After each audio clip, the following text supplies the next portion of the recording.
Is St. Joseph a co-redeemer?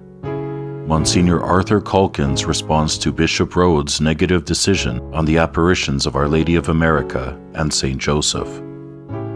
In 2020, following an investigation of the apparitions of Our Lady of America, which included St. Joseph, a statement was released by Bishop Kevin C. Rhoades, Bishop of Fort Wayne, South Bend, Indiana, stating that he did not find the apparitions to be of supernatural origin.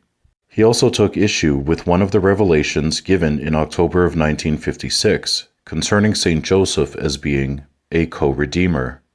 Quote, "There is a claim regarding St. Joseph in the alleged apparitions which has never been expressed as Catholic doctrine and must be seen as an error, namely that St. Joseph was a co-redeemer with Christ for the salvation of the world." End quote.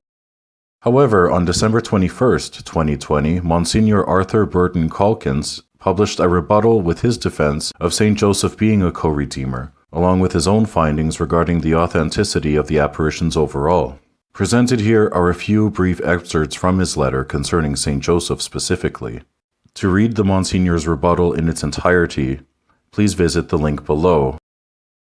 Pope Pius XI made this striking statement about St. Joseph on his feast day in 1928, after having spoken on the mission of St. John the Baptist and that of St. Peter. Between these two missions there appears that of St. Joseph, one of recollection and silence, one almost unnoticed and destined to be lit up only many centuries afterwards.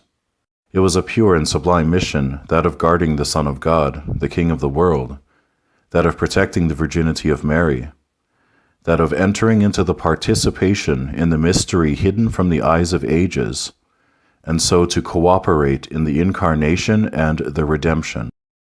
Now let us consider some of John Paul II's important statements about St. Joseph's collaboration in the work of redemption in his apostolic exhortation Redemptoris Custos on the 15th of August, 1989. Number 1. This is the mystery in which Joseph of Nazareth shared like no other human being except Mary, the mother of the incarnate Word. He shared in it with her, he was involved in the same salvific event. Number 8. St. Joseph was called by God to serve the person and mission of Jesus, directly through the exercise of his fatherhood. It is in this way that, as the Church teaches, he cooperated in the fullness of time in the great mystery of salvation, and is truly a minister of salvation. His fatherhood is expressed concretely in his having made his life a service, a sacrifice to the mystery of the Incarnation and to the redemptive mission connected with it. Number 14. Just as Israel had followed the path of the Exodus from the condition of slavery in order to begin the Old Covenant, so Joseph, guardian and cooperator in the providential mystery of God, even in exile, watched over the one who brings about the New Covenant. Let us now quote from the famous canonist Pope Benedict XIV. There are other ministries which refer to the order of the hypostatic union. As we have said on speaking of the dignity of the Mother of God, and in this order I believe that St. Joseph's ministry holds the lowest place. But, being included in the highest order, it exceeds all other ministries of other orders. There has been much controversy in the Catholic theological world about Marian co-redemption and much bias against it, even though many excellent studies have been produced in the course of the past 25 years. I have been a part of the effort to promote a positive understanding of Our Lady's role as co-redemptrix, mediatrix, and advocate. It is obvious there is opposition at very high levels in the Church, and it would seem obvious that the claim that St. Joseph, too, is a co-redeemer on a level below Mary could be considered a slam dunk.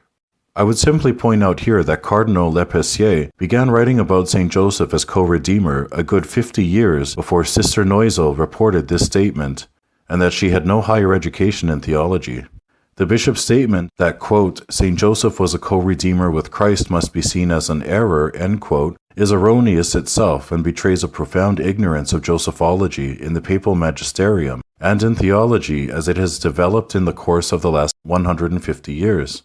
I submit my conclusion that the bishop's statement of the 7th of May 2020 is a profoundly flawed document and ought to be withdrawn. Signed, Monsignor Arthur Burton Calkins.